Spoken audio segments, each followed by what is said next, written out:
Hello, everyone. What's going on? This is the Noah Gillian Show, and I, of course, am your host, Noah Gillian. So happy you decided to join in today. It is the 24th of October, 2022, and today's episode, we're going to be talking about the National League champions and break down what happened in the National League Championship Series this past week, and also break down what happened in the American League Championship Series as we have the World Series contenders set. So we'll be in there. Before we get into the show, though, please hit that subscribe button. If you're following us on YouTube, you can see our handles for the show in the little bubble right here on Twitter and Instagram. You can find myself on Twitter and Instagram. Check the handles in the description below. So without further ado, let's just get right into it. Said. Let's go, baby. Come on. We're going to the World Series. Are you kidding me? Oh my God.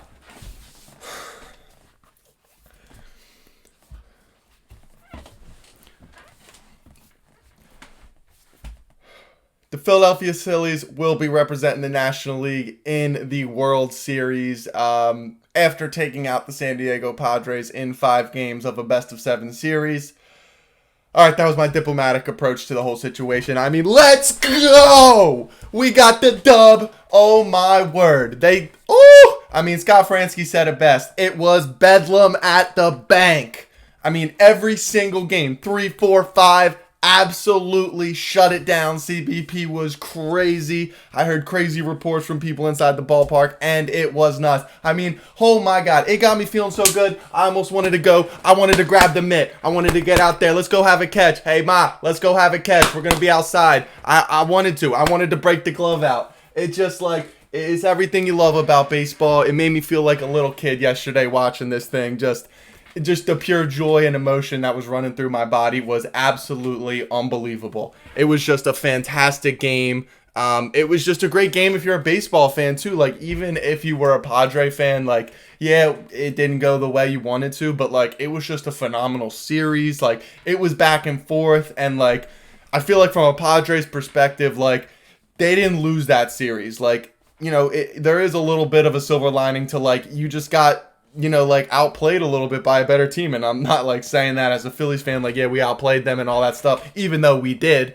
But the thing is, it's just I think there's a little bit of solace in that for them. Great team, great season by the Padres. I mean, they took out the Dodgers in a 5-game series in the division series. They took out the Mets. So they took out 200-game winners from the regular season. Great series. Hats off to them. They killed it. I mean, I didn't even shower yet. My hair's a little crazy, but hats off to the Padres. They had a great year. But this is all about the Fightins, all right? This is all about the frickin' Fightins. I mean, holy moly. An absolutely great game. Let's just break it down from start to finish. All right, so we went to San Diego for game 1 and 2. Obviously, crazy pitching matchups were going to be in store for us this this series specifically. Padres have a great staff headlined by Yu Darvish, Joe Musgrove, Blake Snell. 3 really, really good pitchers, and we drew Yu Darvish in game 1 starter, but Philly sent out there Zach Wheeler, and Zach Wheeler was dominant, absolutely dominant. I'm pretty sure he only gave up 1 or 2 hits, went 6 innings. And that's all the Phillies really needed. The Phillies ended up scoring 2 runs. They ended up winning the first game 2-0. Bryce Harper hits an oppo field moonshot to left field. And then talk about a moonshot. Schwaba. I mean, thank God Wawa opened up Schwarberfest again. And it came at the perfect time. Kyle put a 488 bomb over into the right field seats. Oh my God. I mean, when he hit that ball, I didn't even look at the TV. After the swing, I just got up and started screaming, ah! Oh my God. I didn't have to look where the ball went. By the time I looked back to the TV, the ball was still in the air. Oh my God. And it landed in the second deck. My fiance thought I was damn near crazy screaming so much. But it was absolutely unbelievable. They ended up winning that game 2-0. Just a fantastic W. And then ended up losing game 2. By a final score of 5-8, and that one was a tough one to swallow. We had Aaron Nola on the mound in that one. Was really looking pretty good. Phillies go up 4-0. You're feeling really, really good about this. And then right after the Phils score some runs, Brandon Drury and Josh Bell go back-to-back on back-to-back pitches off of Aaron Nola. They get a couple more runs and chase Aaron Nola out of the game. They end up going up 8-4. Reese hits a home run late in the game that really was just dressing on the situation, and then Hader comes in and shuts the door in 1-1. And we head back to Philadelphia, and I think I was talking about this with a number of people. A lot of people were upset, like they were really like pissed off because they lost game 2, and they were like, this series is not going the way we want it, like all this stuff. And I'm sitting there thinking, when you're the road team in a best-of-7 series, all you're trying to do to start the series is take home field advantage back. That's all you're trying to do. And that's what they did in game 1. Yeah, it would have been great to win game 2, but you have 3 games at home in a row. So you literally, by winning game 1, and then you lose game 2, by winning one of those games, you turned it into a best-of-5 series with home field advantage. So you just literally lopped off those first 2 games and took over home field advantage from a better seed with 3 straight games in a row, and then they get the last 2 games. But like, if you take care of business at home, it's over. So game 3, they come back to the bank. They end up winning that game 4-2. Just another great game. Ranger Suarez absolutely battled in that game. Just a phenomenal overall effort from the boys. Kyle Schwarber, I mean, what can you say about the guy? Lead-off home run in game 3, like, oh my word, absolute beast. He got everything done that he needed to get done. In the 9th inning, it got a little bit hairy. That was Jurickson Profar got thrown out. It was a little bit tight, ticky-tacky. I mean, he went, so I don't really know what there is to really talk about with that. He struck out. Sorry, dude, you broke the plane. I don't know why you're getting so mad. That's just me. But a great game, 4-2, another dominating win. And then the game of the series, honestly, was game of the series. I mean, it just got better and better. Every single game was topping itself in Philadelphia. So game 4 comes around, right? And, I mean, I'm not even going to lie to you guys. I watched this game. I had to drive up to work. And I watched the beginning of the game at work, and when I tell you I walked in there with just a piss poor attitude, I mean that is a character flaw of mine, and I totally understand it. I get it. I let my sports teams dictate my mood way too much. Absolutely puts me in a bind if they're down, and I'm the best person to be around if they're winning. But they went down 4-0, and I swore this game was over. I swore it was 2-2. And not that I didn't think the offense could score enough, but like that's such just a gut punch. Like early in round 1, they put us on the map, and it speaks a lot to the team. I mean, they came back, and the biggest thing, like it would have been something if they chipped away in the 2nd, the 3rd, or the 4th, like just like chipped a run away here and there. But I think it was so important in the bottom of the 1st to respond. Like it was crucial. And Kyle Schwarber walks, Reese 2-run tank. I can't even say enough about Rhys Hoskins. We're going to get to him. But, like, Rhys Hoskins, 2-run tank. JT gets on. Bryce rips a double into the gap. 4-3 like that. And you're like, okay, like, it's a 1-run game after 1 inning. Like, we have 8 innings to go. You're feeling great about that. So, they ended up going on. And then they tack on another 2. And then Reese comes up again. Stott hits a little blooper out to left field. Bohm scores. We tie it up 4-4. They go up 6-4 after a couple nice hits. I believe Soto hit a home run, a 2-run tank. And then, what do you know? Big Daddy Reese steps up again. 2-run tank to tie it up. His second multi-RBI home run of the game. Absolutely astounding from Reese. He absolutely went nuts. If it wasn't for this guy right here, if it wasn't for MV3, I mean, Reese probably would have taken home NLCS honors. Regardless of the situation, Reese goes up 6-6, and then the floodgates open. I mean, they absolutely came unhinged. Scored a couple more runs. Kyle Schwarber went yard. JT hit a bomb, and then at that point, once Schwarber went yard, once JT went yard, it went up 10-6, I believe was the score it ended up being. I mean, the Padres just weren't going to catch us. They absolutely were just not going to catch us. The mood in the ballpark was too high. Everything was just way too Phillies. It was coming up Phillies. And it was just phenomenal. And then Game 5 will forever be known as Bedlam at the Bank. I mean, it was absolutely one of the best games I've ever seen in my life. Absolutely phenomenal. And the setting was just perfect. I mean, rainy, nasty. All the Phillies fans had ponchos on, but there wasn't an empty seat in the whole stands. They had their ponchos on, all that stuff. And they come out, knock first. Rhys Hoskins, 2-run tank. Boom! Literally just shuts them right down. And they come back, they chip away, and then in that fateful inning, Josh Bell rips a double into right field. Cronenworth comes around to score to tie it. They pinch run Josh Bell with, I don't even know who, last man on the bench. And Sir Anthony Dominguez throws 3 wild pitches in the same inning because of the rain, whatever the case may be. It was really coming down in that top of the 7th inning. And Sir Anthony just lost all control. He could not control the zone. He threw 3 wild pitches. The 3rd time in postseason history a pitcher had thrown 3 wild pitches in an inning. He's been our best reliever so far, too, as the postseason has gone on. I had so much trust in him, but he just couldn't find the zone. JT's really, really good. He's one of the best behind the plate, but you can't rely on him when you're throwing 99 in the dirt. It's tough to get in front of that. So now we're down 3-2.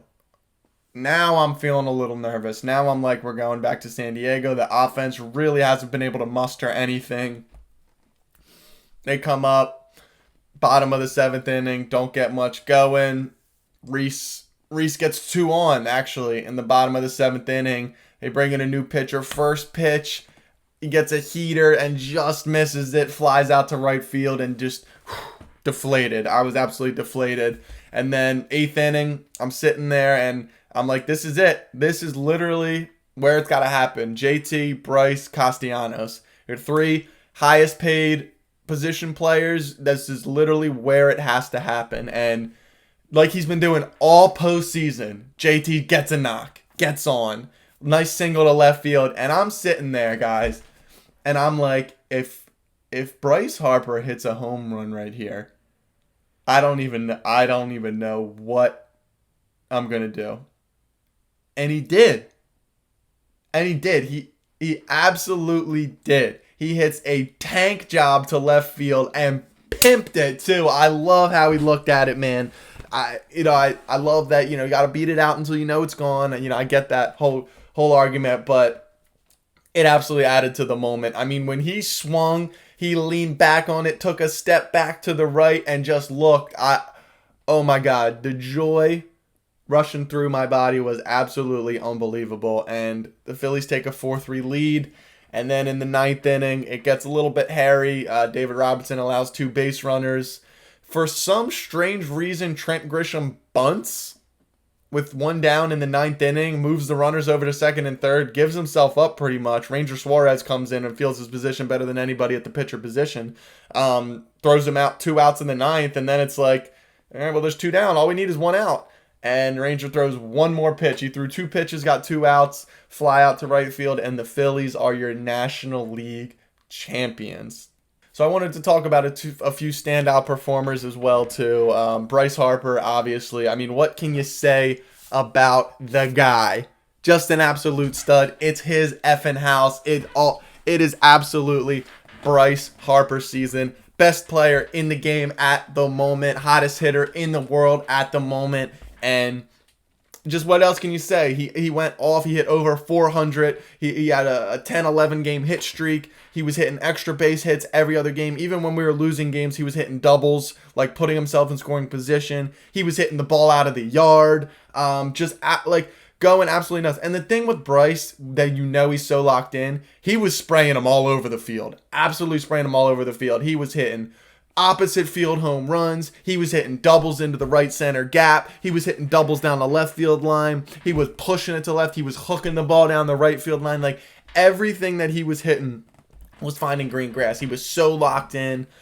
They said that on the broadcast after the game too. They were like, when Bryce Harper against Suarez in that 8th inning, he threw a 1-2 changeup to him. It was a 91-mile-an-hour changeup, and it was nasty. And it was right below the zone.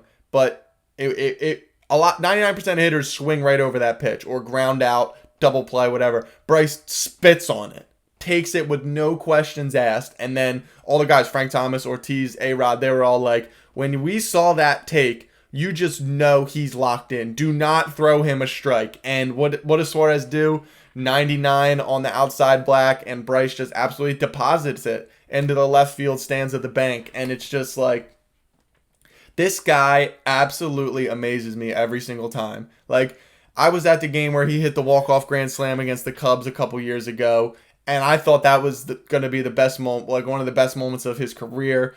He comes out and has an MVP year the next year, or in 2021, and just absolutely kills it.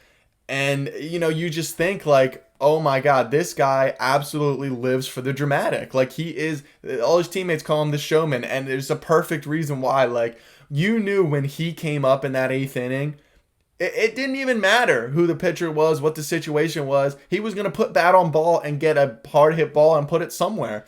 And, I was talking about this with people before the playoffs even started. Bryce was as cold as any hitter we had on the team coming into the playoffs. And it's just like, even in game 1 of the wild card series, he didn't really do much. He had a couple walks, so he was still getting good ABs, but like, he really wasn't hitting. And I was saying, like, listen, when the lights come on, Bryce is going to show up. I'm not worried about that. I'm worried about everybody else getting to the playoffs hot. I don't care. Bryce could be 0 for 100 before entering the playoffs. When the lights come on, it's game time. And Bryce has absolutely lived up to it. I mean, he's dominated in every single series we've played, has been the standout reason why. And it's just been phenomenal to see. Also, Rhys Hoskins, I mean, what else can you say about the guy? 4 home runs in the series. Big home runs, too. Like, not even just, like, little shots here and there. Like, the one he had in game 2 where it was, like, just a late-inning home run. We were already down multiple runs. Like, game-tying home runs, go-ahead home runs. Like, absolute tanks. Like, he's been in a heater of his own. And there's just so much credit to Rhys. I was having conversations too with other people, like after game 3 when he booted that one off the front of his glove. I was like, listen, like, I love his bat, but he's getting to the point where, like, I don't even, like, I might not want him to be back and all that stuff. But the thing is, like, he's absolutely shutting us up. Like, he is absolutely shutting us up, going yard almost every game he went yard, and just I think in game 2, 3, 4, and 5 he went yard in every single game. Maybe not game 3, but like, absolutely just a stud. And he's prone to get in these kind of hot streaks, but like, it's just crazy when they're so clutch. You know what I mean? Like, it's crazy when it's in the moment you need it and you get that home run. It's not just like in the thing. So Rhys Hoskins absolutely killed it. Just a stud series. He's having a great series. Kyle Schwarber had 3 or 4 home runs of his own. Hit a mammoth shot in San Diego that pretty much was the knockout blow. He had a couple. The home run in game 3 to lead off the game was just crucial. I mean, it popped the lid right off Citizens Bank Park, and it just totally set the tone. The home run in game 4 was crucial. Just an extra insurance run tacking on. He had a great series. JT had a great series offensively and defensively. Gene Segura had the Gene Segura game in game 3. I mean, he was the first player ever to record an error, to have a go-ahead RBI, and to get picked off in the same postseason game. Like, just the total Gene Segura game. I mean, he has an error where he botches off his glove. He should have turned 2, doesn't get a single out. He flares, in the first inning, makes a diving play to the left. Great play. Next inning, boots it off his glove, the double play. Next thing after that, flares a single into right field for 2 runs. Next inning after that, boots another ball. Next inning after that, makes a diving play, but only few second basemen can make, throws out a runner. Like, I'm so happy for Gene Segura, man. He was the longest tenured player in the league who had not made a postseason appearance, and he's came up huge in every series we've played. In the wild card series, game 1, he had the game tying and go ahead RBIs to give us the game 1 victory. In game 3 of the championship series, he flares the single over the second baseman for a 2 RBI. Like, absolutely, like, coming up big when you need it, and that's the guys you just absolutely love to see. Nick Castellanos did well. He had a couple hits, wasn't totally cratered. I mean, he hit a ton of balls to shortstop on the ground.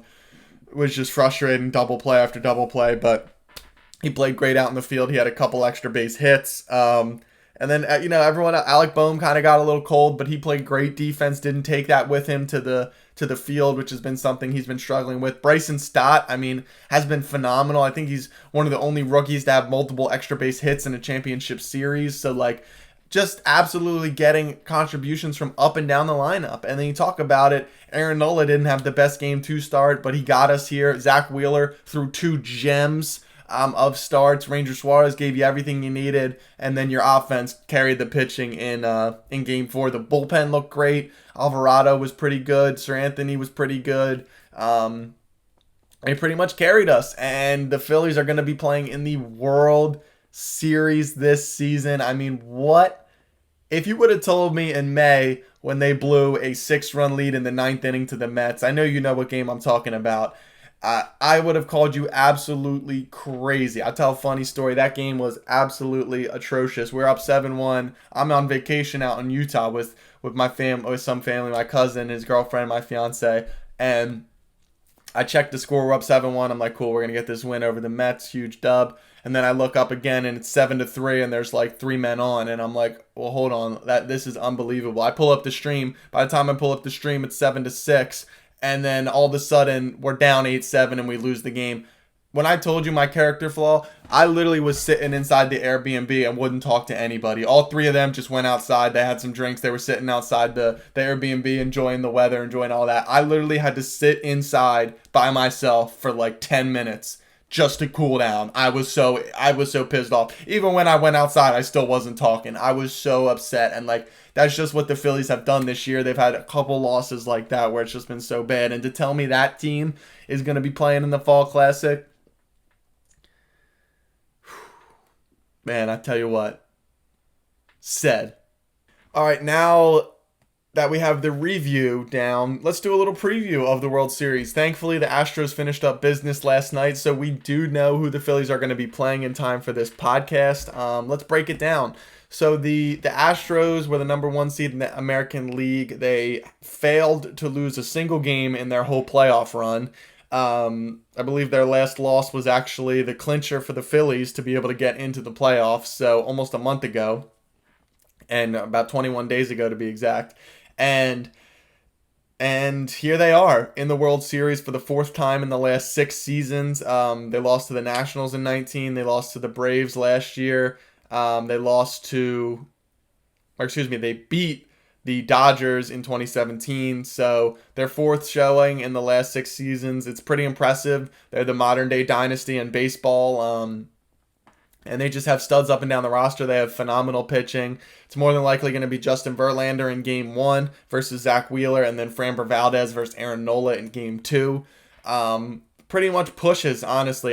Justin Verlander more than likely is going to win the American League Cy Young, mainly because of his record, along with his strikeouts and ERA. He had a phenomenal year, but also had a great record in terms of pitching record, wins and losses. So Wheeler, though, can go toe-to-toe with Verlander. I think that one's going to be a pretty much push.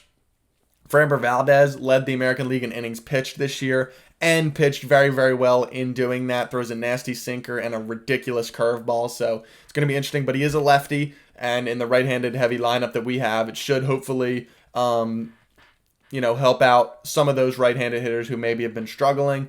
And then Game 3 will more than likely be Ranger Suarez at home for the Phillies versus Lance McCullers Jr. Lance McCullers is probably better than Ranger Suarez. I don't think there's really any probably about it.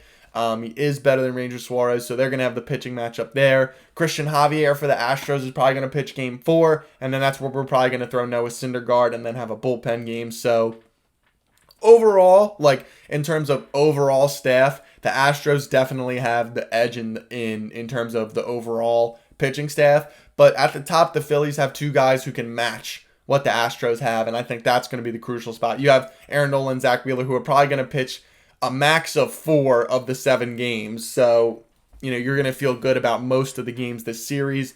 So that's going to be it on the pitching side. The hitting side is going to be interesting. I mean, you got probably the 2 best left-handed hitters in the entire league in Bryce Harper and Yordan Alvarez going head-to-head in this series. And then you also got former World Series champions in Alex Bregman at third base, Jose Altuve at second base, Yuli Gurriel at first base. You got young rookie phenom Jeremy Pena at shortstop, who replaced Carlos Correa. He won American League Championship Series MVP for them, the rookie.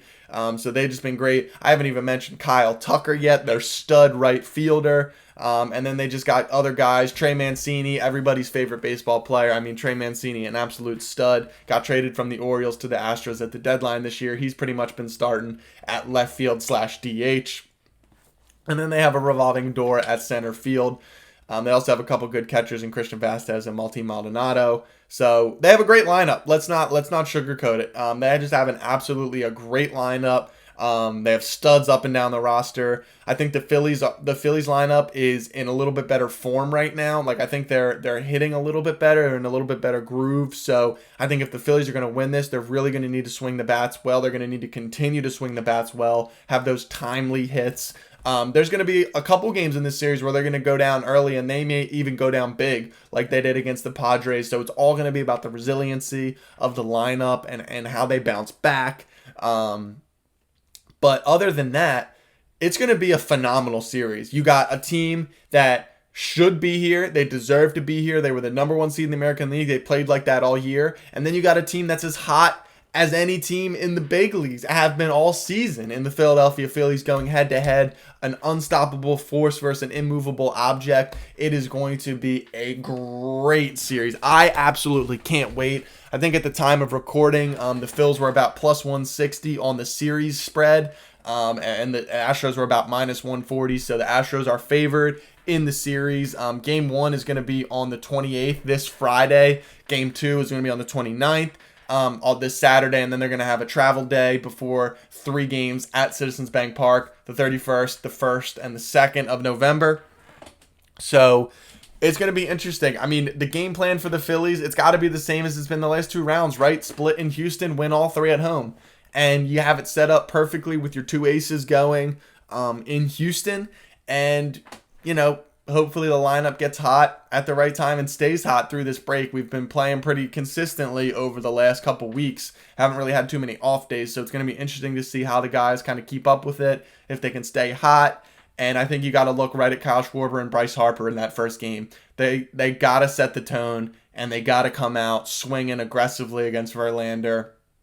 Got to get to him early and really set the tone. If they can win game 1, it's going to set up beautifully again. That's all you can hope for. I said this in the division series. I said this in the championship series. We're going to Houston, and all we want to come back with is a split. I don't care if we win 2. We better not lose 2. We need a split.